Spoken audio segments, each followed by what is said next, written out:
ওসমান হাদি খুনের ঘটনায় দুই যে মূল অভিযুক্ত ছিল তাদেরকে বনগাঁ থেকে গ্রেপ্তার করেছে। নির্বাচনী প্রচারণায় গিয়ে আততায়ীদের হাতে প্রাণ হারিয়েছিলেন ইনকিলাব মঞ্চের আহ্বায়ক শরীফ ওসমান হাদি, আর তার বিচারের দাবিতে রাজপথে নেমেছিলেন বহু মানুষ। এমনকি সাবেক প্রধান উপদেষ্টা ডক্টর মোহাম্মদ ইউনূসও হাদির স্ত্রীকে দ্রুত বিচারের আশ্বাস দিয়েছিলেন।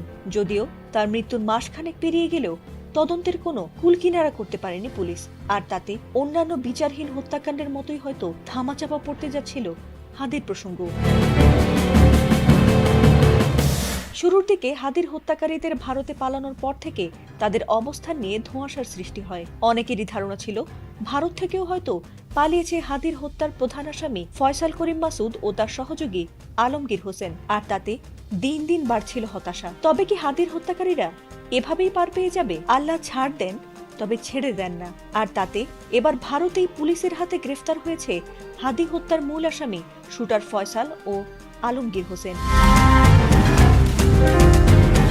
ইনকিলাব মঞ্চের আহ্বায়ক শরীফ ওসমান হাদি হত্যার প্রধান আসামি ফয়সাল করিম মাসুদ ও তার সহযোগী আলমগীর হোসেনকে এবার গ্রেফতারের কথা জানিয়েছে ভারতের পশ্চিমবঙ্গ পুলিশের স্পেশাল টাস্ক ফোর্স।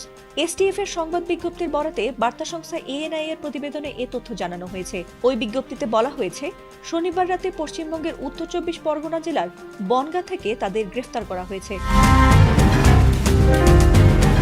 এছাড়াও এসটিএফ বলছে, এই দুই বাংলাদেশী তাদের দেশে চাঁদাবাজি, হত্যা সহ গুরুত্বপূর্ণ অপরাধ করে ভারতে অনুপ্রবেশ করেছে বলে তাদের কাছে গোপন ও বিশ্বাসযোগ্য তথ্য ছিল। আর তারা দুজন এতদিন বনগাঁয়ে আত্মগোপনে ছিল।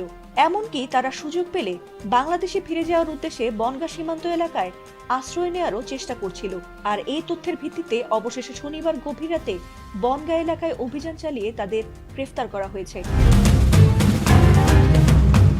প্রাথমিক জিজ্ঞাসাবাদে পাওয়া তথ্যের বরাতে পশ্চিমবঙ্গ পুলিশের স্পেশাল টাস্ক ফোর্স জানিয়েছে, ফয়সাল করিম মাসুদ ও তার সহযোগী আলমগীর হোসেন বাংলাদেশের রাজনৈতিক কর্মী ওসমান হাদিকে হত্যা করে ভারতে পালিয়ে যায়। তারা মেঘালয় সীমান্ত দিয়ে অবৈধভাবে ভারতে প্রবেশ করে এবং ভারতের বিভিন্ন স্থানে ঘোরাফেরার শেষ পর্যন্ত পশ্চিমবঙ্গের বনগাঁয়ে আসে বাংলাদেশে আবারও লুকিয়ে ফেরার উদ্দেশ্যে। এ বিষয়ে তাদের নামে মামলা দায়ের করা হয়েছে এবং আদালতে হাজির করার পর তাদের পুলিশ হেফাজতে পাঠানো হয়েছে বলে জানিয়েছে সেখানকার পুলিশ।